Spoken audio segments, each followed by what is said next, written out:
The past director of the National Gallery in London had, then went on to be the director of the British Museum, had this philosophy, which is that the National Gallery should be the living room of the great public, and that people could exactly do what you said. That was his goal. Would be a person drops in at lunchtime to look at one picture, goes back to work, or gets back on the tube and goes somewhere else. Now that's possible when you have a free museum. As you know, Toronto has two new cultural impact makers and directors in this city, and we wanted to give everybody here a chance to meet them. So our first guest is Stefan Jost. He was the director of the Honolulu Museum of Art from May 2011 until he joined the AGO in 2016. Before that, he was the director of the Shelburne Museum in Vermont, the director of the Mills College Art Museum in Oakland, California. He held several curatorial positions at the Allen Memorial Art Museum of Oberlin College in Ohio. We are now lucky enough to have him here in Toronto. Joining him is Josh Bassages. He joined the ROM this year as the director and CEO. He came from the Peabody Essex Museum in Salem, Massachusetts, where he was deputy director. Before that, he was the executive director at the Harvard Museum of Natural History and held senior roles at TDC, which is a nonprofit consulting firm that serves museums and educational institutions, the Museum of Fine Arts in Boston. These are big bios, guys. And we're very lucky to have Toronto's own here tonight moderating this panel, Gail Lord. She's the co-founder of Lord Cultural Resources, an art critic. She is taught at institutions around the world in fine art and museum studies and planning departments. There's a display of her books at the back of the room near the doors that you came in at, so be sure you check them out before you go. Please help me welcome to the stage Josh and Gail and Stefan. Of the three, I'm the Gail, and this is and Josh and Stefan. It's a fantastic turnout, so thank you all for coming, and a very propitious evening as far as sports goes in this city. Yeah. So if anyone knows the score, you can sort of just maybe hold up your hands. Really? Oh, come on. Yeah. Okay, we're done. There you go. Oh my God, that's great. So, no, for us. So that's good. So we can all, of course, being the Blue Jays, we can't exactly relax, but we can relax a little bit, and that's really great. It's also great to be here at this amazing library. Every time I come into this building, I'm first of all reminded that the Toronto Public Library System rates the #1 library system in North America, and. Librarians are very good at measuring things, so I'm not going to go into it, but you can be sure that there's a very rigorous measurement system that has arrived at that conclusion. But the very activity downstairs that we all saw attests to the fact that librarians had a very uncanny way to anticipate the future. So, 25 years ago, if you had a session on what's the future of libraries without books, when books are changed or not so important, the fact is that librarians and libraries have been very adept at change, at reading the future and adapting to the future, something that I admire a lot. So we're here today to talk about the future of museums, and it's just great that so many of you are interested, and we're going to have a fun discussion about it. So I'm going to start out by it's a conversation. I'm going to toss out a question, and we'll see where it goes, and then I'll toss out another question and another, and we'll see where it goes, and hopefully we're going to catch the things that interest you in this process. So museums are hybrid organizations. They may be more than hybrid. Hybrid sort of suggests two, but they're both entertainment and they're knowledge-based. How do you see those two aspects of museums play out in the future of museums? I would just say that entertainment and gaining knowledge should be merged into one. I tend to enjoy when I'm learning, and I think many people do, and I think learning should be fun. So it's. I think we should play that up in terms of there's lots of different ways to learn in a museum, and I hope you have a good time when you do it.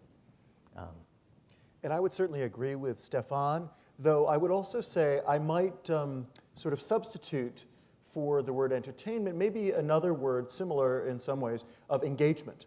That I think that museums are places of engagement that certainly can be entertaining, but talks about people finding experiences that are very meaningful to them. And I think also something I'll talk about as we go through the evening, sort of when I hear the word entertainment, I tend to find myself gravitating toward the notion of institutions as attractions, the notion that you go and have a transactional experience. And I'd like to think that as we look at the future of museums, we try to move away from a transactional kind of experience and more look for ways to have ongoing and meaningful exchange and engagement that has a deeper and more sustained kind of meaning to it. So could you expand on that idea of not transactional? I mean, most people do experience a transaction. You know, they walk into the building, they pay, or they show a card. How do you move beyond transaction to engagement?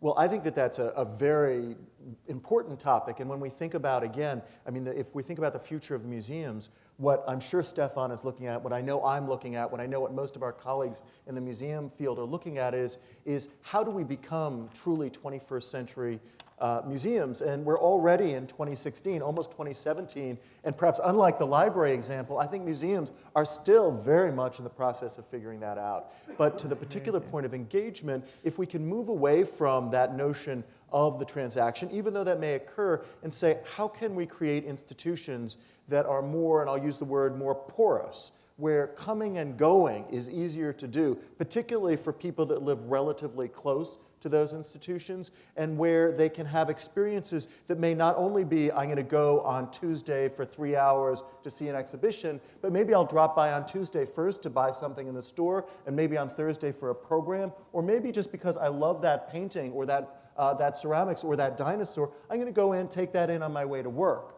And so figuring out ways to create that sort of experience is part of what we are doing and need to be doing more of. So I think we often create a transactional culture. Buy this $55 membership, you get a 20% discount in the shop.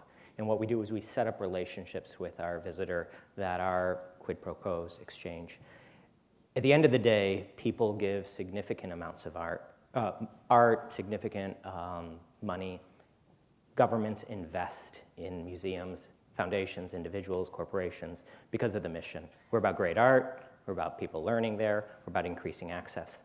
They don't give us money because we let somebody have a discount in the cafe. But what we do is we approach lots of people and we set up that transactional relationship right from the get-go. So there's a whole kind of mind shift that most cultural institutions have to do.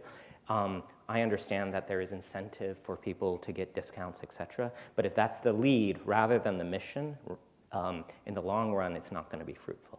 And so there's a pretty big shift we have to do about the look, feel, how we correspond with people, how we always emphasize this is about great art, this is about learning, this is about bringing people in. And the second thing is the transaction. Great. I'm going to get off transaction for the moment, Yeah, sure. but I'm going to come back to it because maybe I won't get off to it just right now, because, for example, the past director of the National Gallery in London had, then went on to be the director of the British Museum, had this philosophy, which is that the National Gallery should be the living room of the great public, and that people could exactly do what you said. Yeah. That was his goal. Would be a person drops in at lunchtime to look at one picture, goes back to work or gets back on the tube and goes somewhere else. Now that's possible when you have a free museum. Dropping in to look at one picture is not transactionally cost effective. That's right. What can be done to get to that pattern where people just, it's like the community's living room? Is there any hope in the future? Like, again, in the future, there was a great hope. There was a whole reinvention of public libraries. So is there a hope for this non-transactional way of getting involved with galleries and museums? Well, there's certainly a hope, and certainly, again, something I think we think deeply about. I don't know that I can say, at least on behalf of the ROM, that there's any immediate, obvious way in the very near future that we could move to the role that, say, the Smithsonian has or others, where there is no concept of admission because the financial models that we work with perhaps don't allow that. But I think there are other kinds of things that we can do.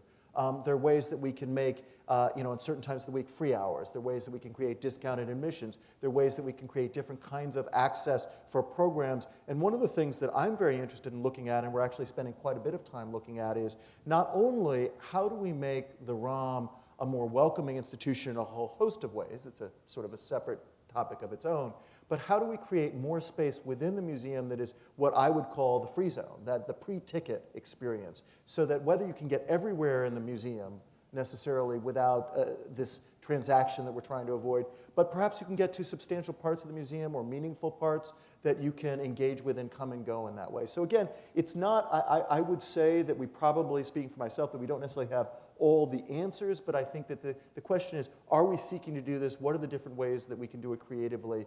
And how can we create that experience of porosity?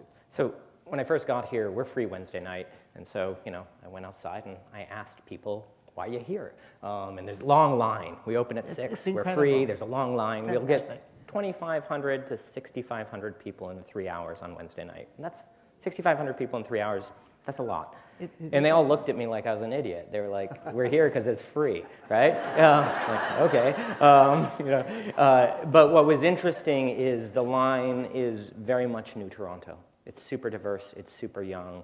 People under 35 want to come to the AGO. And so what we're doing is we're basically channeling a lot of young people, working class people, people without huge means to Wednesday night, which is actually a great experience Wednesday night. You can argue a better experience than some other times. But the catch is they're invisible to us. They're not members. We can't communicate with them. So huge chunks of our audience represent New Toronto, and we've then made them invisible, which is really kind of interesting, out of totally good intention, right? Fantastic. So how free days make audiences invisible is an interesting. So now we got to think, okay, what's the model? And one of the questions I would have is, what would be a reasonable price point for a membership for the person who's checking you out at Shoppers? What's her price point for a year-round membership? And that I think we should really look at carefully, so that it's great. Yeah, that's great. And I would just say as one follow-on to that, and something that we all understand, and probably all of you in the audience understand when you think about these issues, which is if the AGO was not doing dynamic programming that people were excited and engaged by, it wouldn't really matter what the ticket price is, and you could be free, but you would find that there wasn't a perceived value, that there wasn't a reason for people to come. So part of our challenge is not only to look at the questions that we're discussing about obviously ticketing and pricing, which are very relevant, but also to say, and to use that word relevant, a very important one, are we undertaking exhibitions, programming, building collections, presenting research and activity that people actually care about, that connect with them in their daily lives, that is meaningful? And again, if we're doing that, we're going to find that we have audiences not only on those Wednesday free nights or at similar kinds of times at the ROM, but also at all other times, because we're going to be doing things that people want to see and engage with. Fantastic. I have a crazy idea of how to get you more money.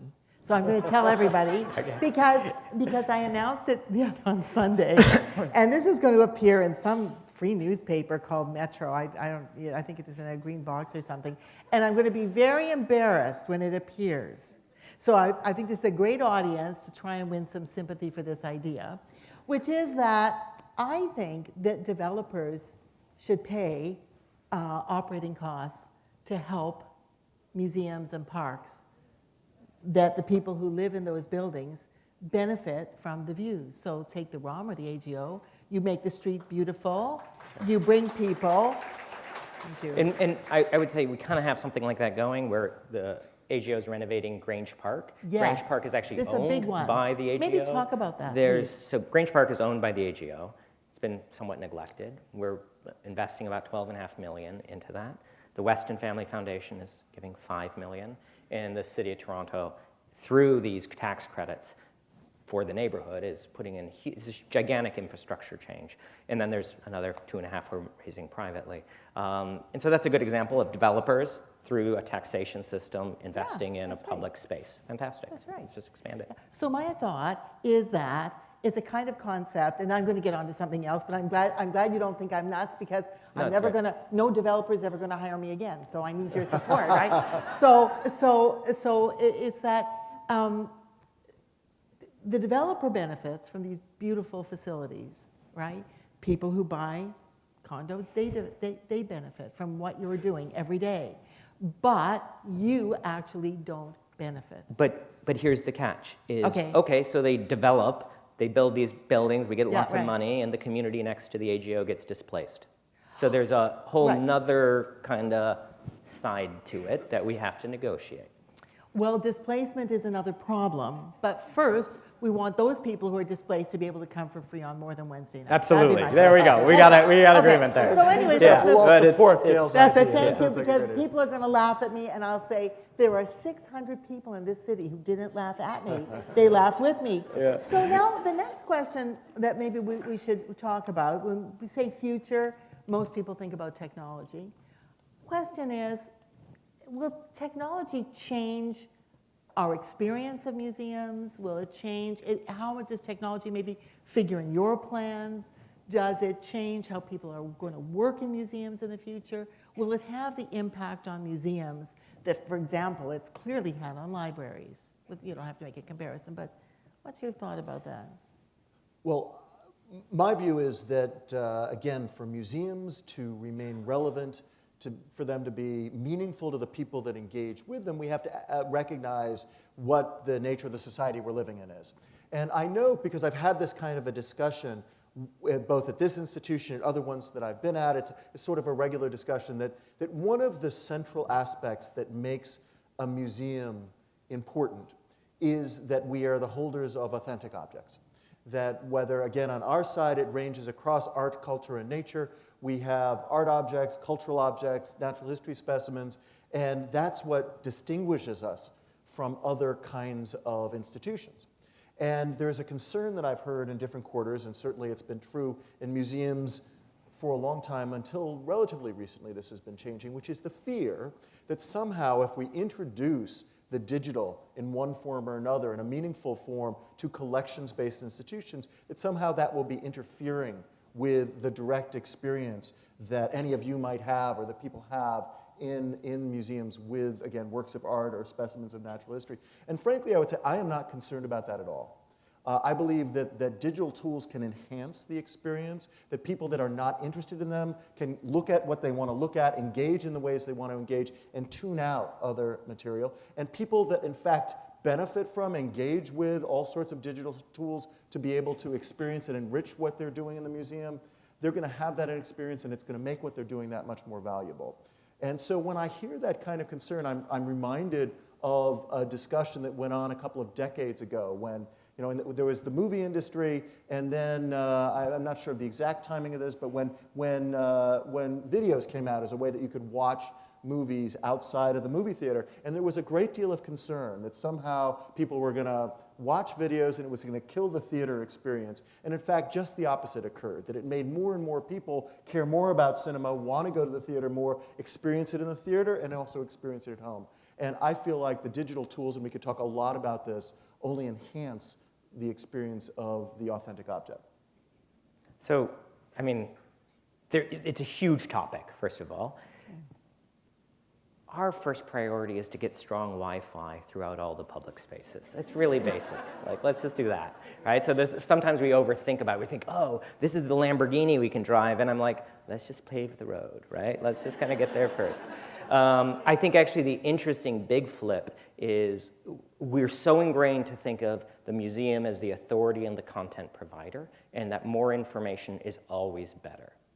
And like, let's digitize all 90,000 works of art in the collection. And I think we're realizing that might not be the best way, that maybe we should have the key works with different strategies around those key works.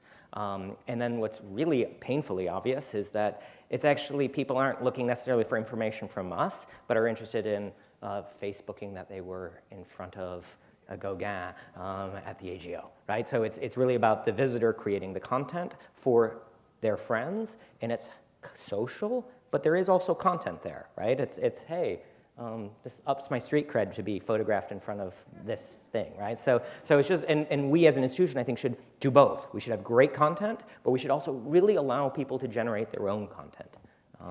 Let's pursue this idea of generating content, how people, the public, generate content. And is it, okay, so I guess I'm gonna, you know, there's two kinds of people in the world, those who say that there's two polarities and those who say, no, there's more. I think you're one who says there's more, but I'm one who says there's two, so I'm just gonna try it for fun. Sure. You know, there's kind of two polarities here. One is a polarity, it's a touristic polarity, which is I'm gonna take a selfie, or a friend's gonna take a picture of me in front of this picture.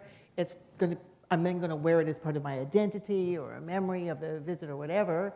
And then I guess that there's a way of looking at visitors, guests, as contributing to new knowledge. And I wonder if you can talk about this way of seeing what can people like this actually contribute to museums today and the future. It depends on their commitment level. It Let's really hear it. does. It's very hard to contribute to meaningful content in terms of scholarship unless you're willing to dedicate some time, focus, research. And I think it's great. We should partner with the community that wants to do that. But the other side of this, like, touristic photograph, I love that. I just think it's great. And I also think it's completely okay to jump. I mean, I've got TMZ on my phone, right? But I also like, I read a book on boxwood carving from the late Middle Ages. I mean, we have multiple identities and multiple strategies, and Right. that's great. Let's not reconcile. So the multiple identities figures into this, yes. Absolutely. Well, I'll go with a multiple and actually take it in a slightly different but related kind of way. And it gets back to, again, this question of what does it mean to be a 21st century museum, and how might that be different from being a 20th century or a 19th century museum? And most of our institutions, by the way, most large encyclopedic museums were set up during this comparatively short period from about 1875 by and large to about 1925. And they were set up, and institutions have continued to follow certain 19th century patterns sort of built on Enlightenment thinking. There's a lot, again, that we could talk about that. But I want to focus on one particular piece, which is until recently, the notion within museums is that we have the knowledge and we're going to impart it to you. That we are the authorities and we have the authoritative voice. And by the way, it's usually a disconnected authoritative voice, like, you know, the man behind the screen or the woman behind the screen that presents it in a sort of removed from individuality. And that's the way museums have been for most of the existence of institutions like ours. And as we look into the 21st century, what we see increasingly is that's not a model that's going to work well for a whole host of reasons. That, of course, we have knowledge. I mean, at the ROM, we have more than 30 very, very talented curators and another 35 or so researchers that are extremely knowledgeable about their subject area, and that's important. But on the other hand, what we found is that we need to figure out a way to, in some ways, share the keys to the car. That it's not just this one-way transmission of information, but recognizing that what engages many audiences, and I should say this is particularly true for millennial audiences, though not exclusively so, is for there to be multiple points of views presented, for their ideas that represent both you know, a curatorial perspective as well as other perspectives, ones that allow people to feedback and provide comment on information, to recognize that when we are in such a diverse community as Toronto, and we're an institution like the ROM that has global collections from many different cultures, that we need to be able to invite in and engage with voices that represent the communities from which these collections have come. And so that's hard for us to do, to be very honest. We have sort of made our business about being experts, and yet I think to be vibrant institutions in 2016 and 2026 and 2050, we need to figure out how to encourage that exchange. It's not just one way from an anonymous museum voice to the public, but it's multi-way, and it also, and this is to Stefan's point, sometimes it's communication from one visitor to another that engages with the museum in some fashion, and recognizing that the museum isn't monolithic, but is made up of individuals that are doing these sorts of work. So I would just say that's one of the huge issues that we need to really be thinking about, wrestling with, and working with our communities. I just, real quick, we're doing a big rehang. It's going to take 2 years. All the permanent collection galleries are going to change. We've got amazing things in storage. The curators of the old master areas actually are going to push the look and feel of those galleries to the 19th century. There's other areas which are going to be firmly 20th century in feel, and there's other areas which will be significantly 21st century. I'm not looking for orthodoxy, right, in it, because there should be a range of experiences. What I look for in exhibitions, real simple, there are 3 kinds of exhibitions. There's exhibitions that bring in new audiences. You think of the Bowie show, the Basquiat show.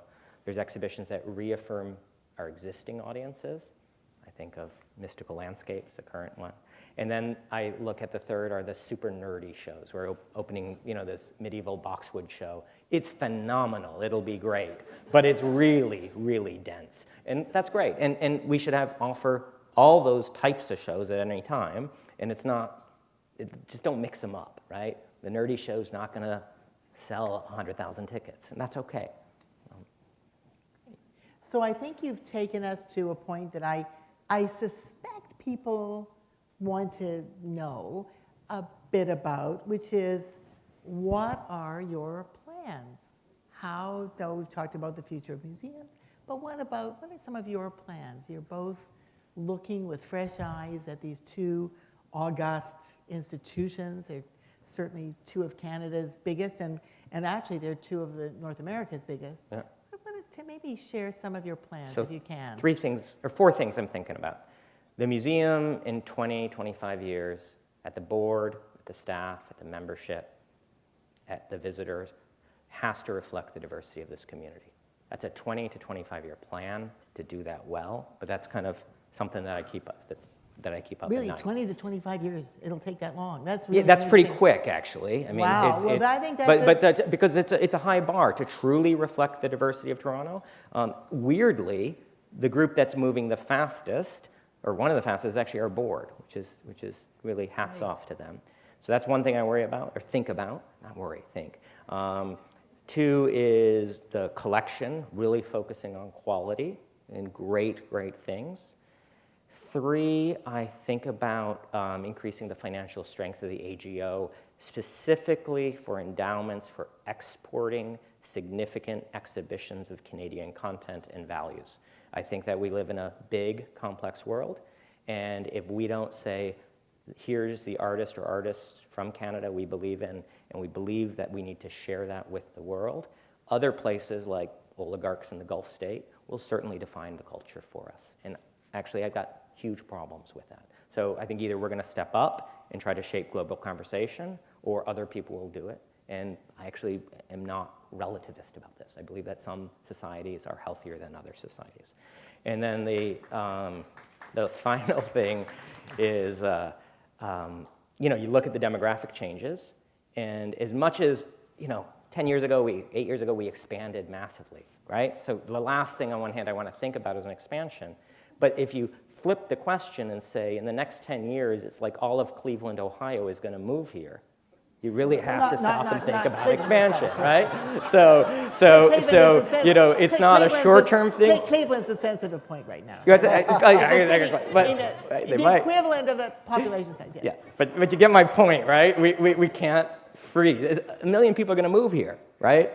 There's going to be a capacity issue, and we need to think about that, particularly if we're going to engage in an extraordinary diversity of cultures, right? It's very hard to do that within our footprint.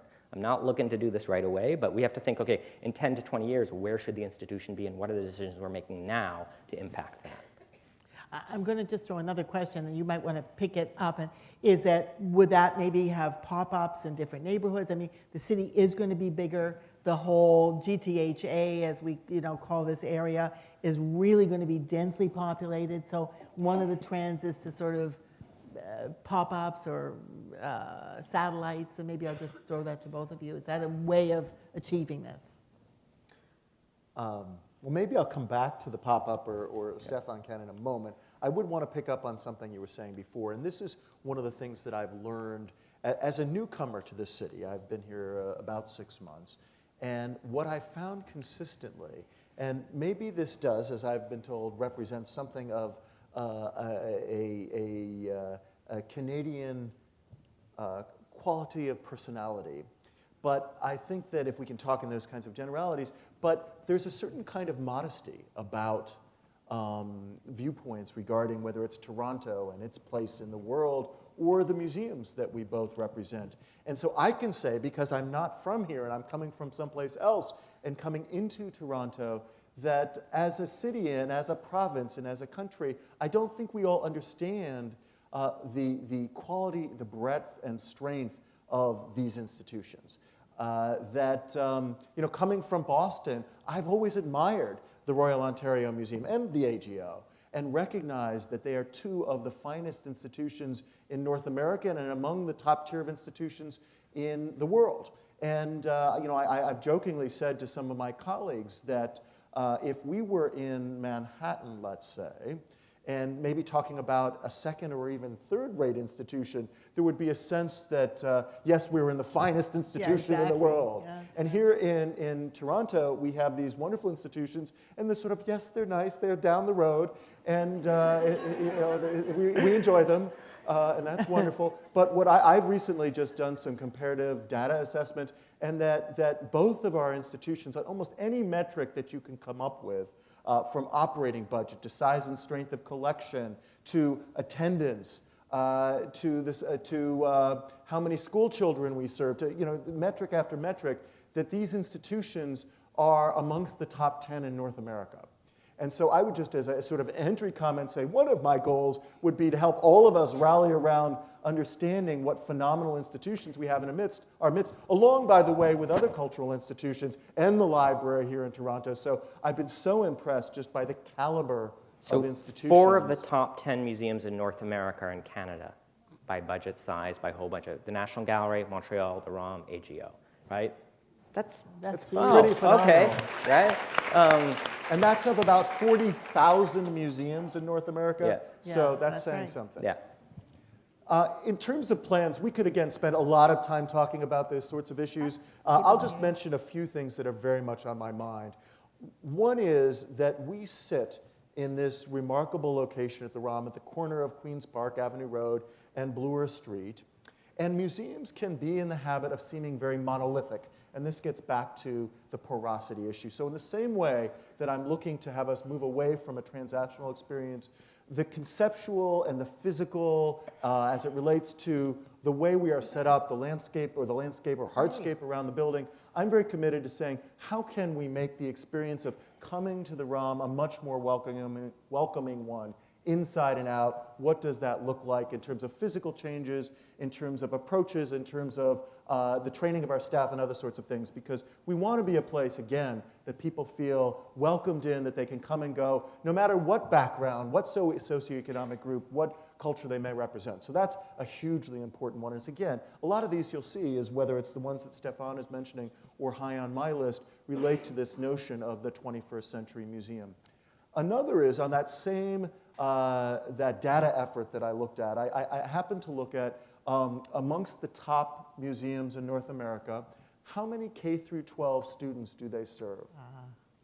And we care a lot about many audiences, but when we think about our mission and having an impact on people around us, obviously having that impact on youth and particularly sort of the K through 12 age is a crucial one, amongst others, but one that's very important.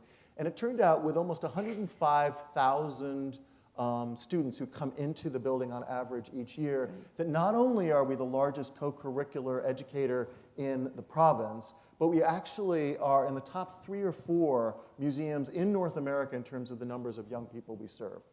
So that's a remarkable fact, and my goal is to say, how can we build on that relationship that, again, says something about Toronto, says something about the educational system here, that they are allowed to come, that this is part of the curricular experience. But how can we expand that even more? And how can we make that not only a field trip experience, but ongoing and sustained kind of educational programming? So I would place that very high up on my list of concerns, and in terms of activities that we're going to be working toward in the future. And I guess another one gets back to the issue I mentioned before, which is sort of at the other end of the spectrum, which is we have the good fortune at the ROM in ways that are not generally understood to have some of the finest researchers and scholars and curators in the country. working in the various different areas and working with our collections. And my feeling is that we need to, first of all, ensure that we safeguard that, because all of us understand that when museums come under pressure, one of the places that tends to be cut is the curatorial staff, and then the capacity that represents the intellectual capacity of the institution. So ensuring that we safeguard and ideally grow that is very important to me. And then saying, if we're going to do that, if we're going to make that investment, how do we make sure that that has a direct and relevant impact on the people we serve? Because otherwise, if it's just sort of a navel-gazing experience or something that only scholars and other researchers are aware of, we're not taking full advantage of that capacity. So that's, I think, a very important priority in both sides for me. Wait, we have 5 minutes before turning the floor over to our guests. And I wanted to just pick up on something that you said, one of the 3 priorities that you have. And I hope everybody has written those 3 priorities down and those priorities, because now you're learning access. The first, you're the first to know, and then you can provide feedback and watch the changes as they happen. I love that you said that you were going to invest in sending great Canadian art abroad. This has been so completely lacking, and the frustration is that our artists are not very well known. This so week, talk about how will you do it? Yeah, so we're Can doing it really be done? Yeah, so Catherine Lochnan, who's a fantastic curator, she's been with us since 1969. Okay, she's an expert in Impressionism. So she's opening an exhibition at the AGO, and it's about spirituality and Impressionism. It's just Gauguin, 3 unbelievable Gauguins that were painted as a triptych, which have never been shown together since he painted them in his studio, right? For the first time, she had the clout to bring them together.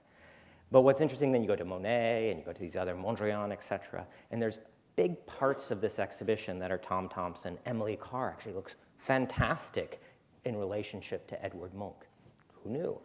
But it really kind of, but what's important here is not only is it an extraordinary exhibition at the highest level with a great audio guide, it's really super, but the second venue is d'Orsay in Paris. So a Canadian curator is doing the main exhibition in Paris this spring from the AGO, and about a quarter of the show is Lauren Harris, Tom Thompson, Emily Carr, so that there's going to be a serious presence of Canadian art in d'Orsay. We're not aiming low here, right? This is like, boom, right? Yeah, so just full credit to that. But I think you do it with no apology. You just do it. And likewise for the ROM, I was thrilled to see that 50% of the Syrian exhibition at the Aga Khan is from the ROM collection, and they are incredible pieces, and Very so important to see them in that context. And with any luck, well, with the help of the Aga Khan, they can go quite far. Yes. And make. That's true, and I would just extend that one step further, which is when we think about, if you will, conveying strengths of Canada and Canadian activity, in some ways that is the very important activity that Stefan was just mentioning about Canadian artists. I would actually express a different and related one, which is, I'm curious, I'll just ask this as a question to the audience. All of you probably know that the ROM has a quite wonderful collection of Chinese art and culture. Perhaps you didn't know, and maybe I'll ask you a question. Who here was familiar with the fact that the ROM's collection of Chinese art and culture is actually the largest collection of Chinese art and culture outside of China? Was that something that many of you were, well, actually then you all do know, a lot of you know.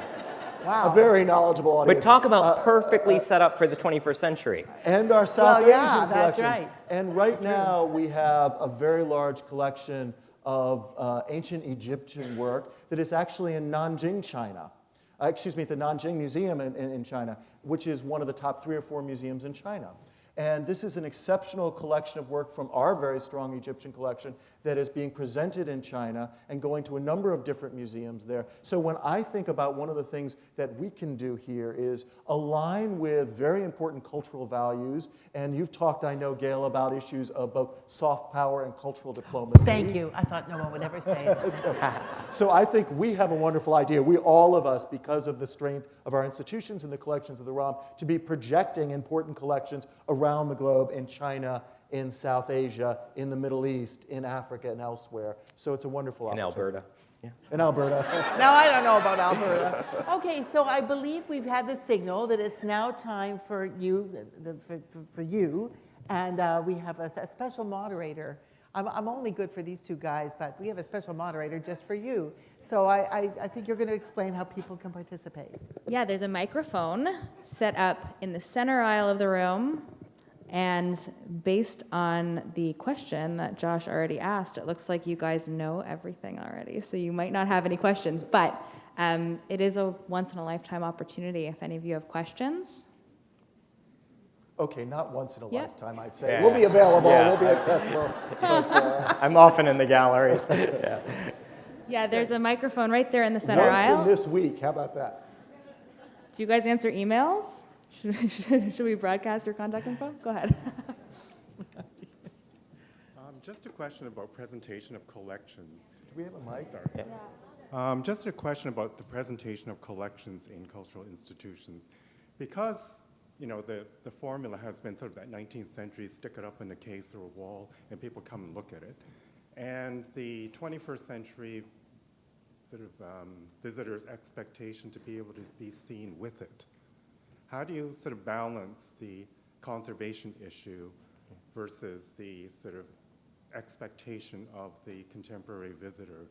And sometimes they're willing to put themselves and the object at peril for that sort of goal. So how do you sort of manage that? It's true. I accepted a long time ago that as a museum person, things under my care would get damaged. And it breaks my heart, but that's just a fact. If we're going to do our mission and we're going to get 750,000 or 1 million in ROM's case in, there's going to be risk.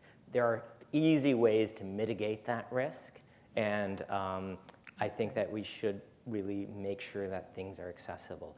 I'm saying this because often the conservation argument ends up making museums really pull back. At both our institutions, we have amazing conservators who do extraordinary work, who give us professional advice how to mitigate the risk. And, God forbid, anything get damaged, they know how to fix them too. They're really good.